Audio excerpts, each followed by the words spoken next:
X-Watch số 1 bảo hành hậu mãi. X-Watch, đồng hồ thật, giá trị thật. Xin chào! Thưa quý vị, đừng nghĩ rằng là cứ nhắc đến Casio thì chúng ta chỉ có hai từ là bền và rẻ, bởi vì cùng với thời gian thì Casio đã ngày càng hoàn thiện mình để được ưa chuộng hơn trong giới chơi đồng hồ.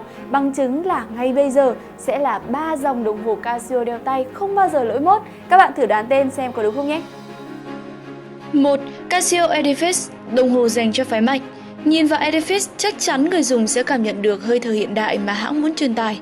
Là dòng sản phẩm chủ lực của đồng hồ đeo tay Casio, thì giá trị mà Edifice mang lại rất khó bị mai một. Nhìn vào chiếc Casio Full Gold X-Men dành cho doanh nhân này thì khó ai có thể rời mắt, mà số thiết kế sáng tạo, hiện đại kết hợp với màu vàng chủ đạo cùng dây đeo kim loại. Chức năng bấm giờ thể thao chronograph, độ chống nước lên tới 100m thì không hổ danh đây là quý ông doanh nhân cá tính. Với nhịp độ cập nhật và cải tiến nhanh chóng như hiện nay thì chắc chắn là Edifice sẽ luôn luôn là sản phẩm đi trước thời đại. 2. Casio Beside, chất lượng không cần khoa trương.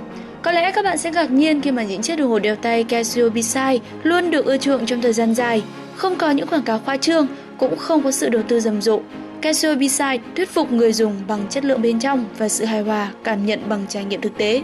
Những thiết kế của đồng hồ đeo tay Casio Beside luôn mang nét quen thuộc của thời gian, cô đọng sự cổ điển từ nhiều sản phẩm. Cái chất thân quen mà không cũ kỹ ấy là yếu tố người ta luôn mong chờ ở một chiếc đồng hồ. Casio cũng khéo léo hài hòa thêm một vài nét trẻ trung từ dây da hay là phần kim vót nhọn. Quan trọng là chỉ cần chưa đầy 2 triệu là bạn đã có thể sở hữu một chiếc đồng hồ Casio Beside mà vẫn đảm bảo sự đa dạng với đồng hồ kim cổ điển, đồng hồ mặt số phụ cá tính hay là đồng hồ chronograph mạnh mẽ.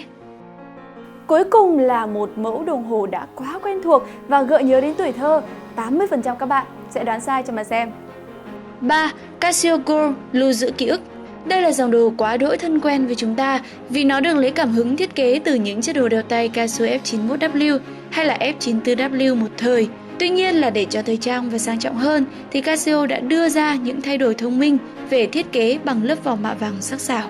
Kiểu màn hình hiển thị điện tử đặc trưng đã tồn tại hơn 20 năm nhưng người ta luôn cảm thấy nó trẻ trung, cá tính chứ không bao giờ lỗi mốt. Với người yêu đồng hồ thì đó là sản phẩm sống trong ký ức. Hình ảnh tuổi trẻ sẽ mãi mãi gắn liền với những chiếc đồ đeo tay Casio hiển thị số điện tử. Chưa đầy 2 triệu là bạn đã sở hữu một thiết kế chắc chắn ai cũng cảm thấy thú vị. Nếu như bạn đang sở hữu một trong 3 mẫu đồng hồ này thì hãy yên tâm rằng mình đang bắt kịp xu hướng của thời đại. Còn nếu như những ai đang muốn tìm mua một chiếc đồng hồ thì đừng quên 3 mẫu đồng hồ này nhé. Các bạn đang theo dõi X-Channel, kênh review đồng hồ số 1 tại Việt Nam. Để cập nhật tất cả những video mới nhất và vô cùng hấp dẫn này của X-Channel thì hãy nhấn vào nút subscribe. Còn bây giờ thì xin chào và hẹn gặp lại!